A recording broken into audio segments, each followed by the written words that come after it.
bienvenue sur ma chaîne YouTube Edolacool TV. Je remercie encore tout le monde, je remercie ceux qui s'abonnent de jour en jour, je vous remercie, continuez. Et puis moi, ça va m'encourager à vous donner des idées, à vous donner quelques petits cours sur le business. Non. Et donc, la question qui suit, c'est qui peut réaliser une étude de marché pour vous? Qui? Dites-moi. Moi, personnellement, c'est quelque chose que j'ai déjà fait moi-même. Je l'ai déjà fait. C'est très intéressant comme exercice.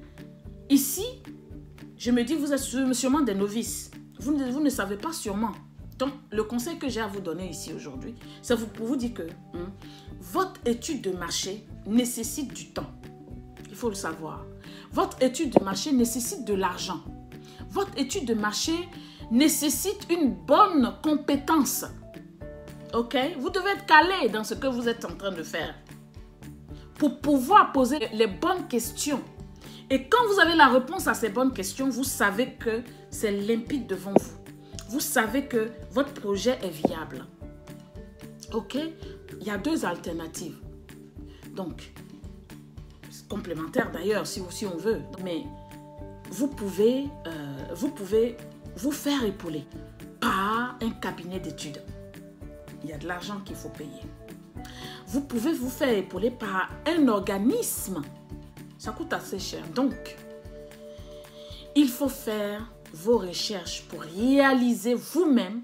C'est le conseil que je peux donner. Maintenant, quand vous finissez ça maintenant, vous allez maintenant donner une partie de votre étude de marché à quelqu'un d'expert pour regarder, pour vous dire oui, tu es sur le bon chemin, par exemple. C'est ce conseil-là que je peux vous donner.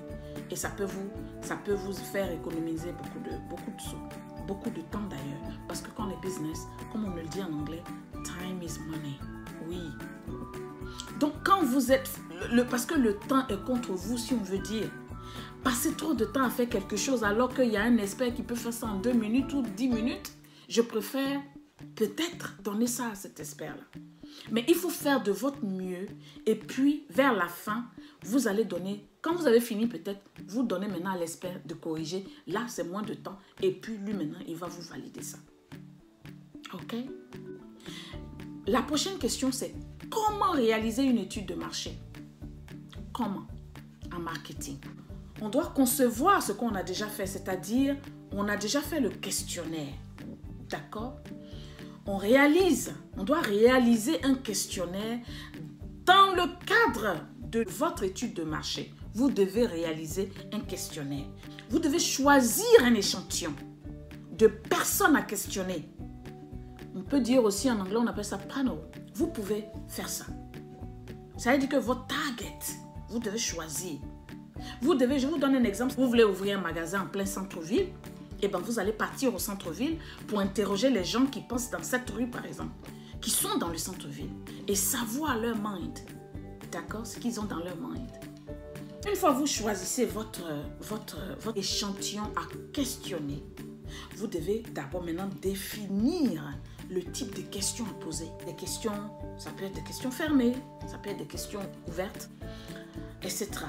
Vous devez structurer le questionnaire. Donc, vous devez déterminer l'endroit où doit se dérouler l'enquête. C'est de ça que je viens de vous parler. Si vous voulez décider si c'est dans la rue, par courrier, par Internet, par téléphone, etc., etc., c'est à vous de voir. Donc, analysez votre concurrence. L'analyse concurrentielle, d'accord, est une étude de la situation d'une entreprise. C'est une entreprise qui est existante, en voie de création, dans son environnement de marché, pour connaître l'intensité de la concurrence. Okay? C'est une composante importante de l'étude de marché ou de l'analyse stratégique d'une organisation. Il y a aussi l'étude des consommateurs que vous allez faire. Vous devez faire l'étude du consommateur, ce qui va vous permettre de comprendre qui sont vos potentiels consommateurs, à savoir quels sont leurs besoins, de quoi ont-ils besoin et comment ils ont l'habitude de satisfaire à ses besoins. Comment? À partir de cette compréhension, il est possible maintenant de prévoir comment les consommateurs agiront dans certaines situations. Donc, études maintenant documentaires. Les études documentaires consistent à sélectionner, synthétiser, à analyser des données secondaires. Elles sont accessibles à titre gratuit. D'accord? Donc, je vais vous donner un exemple. Par exemple, sur Internet. Ou bien, vous pouvez payer, ça peut être payant, hein, payer études sectorielles faites par des cabinets. Il y a des gens aussi. Sur Internet aujourd'hui, il y a des gens qui peuvent vous faire tout ça. D'accord? Il y a des compagnies aussi qui peuvent faire ça. Je pense que c'est moins cher hein, sur Internet aujourd'hui. Et donc, le prochain point, c'est l'implantation d'un commerce. C'est assez long, hein? Ok. Et je pense que ce sera mon mot de fin.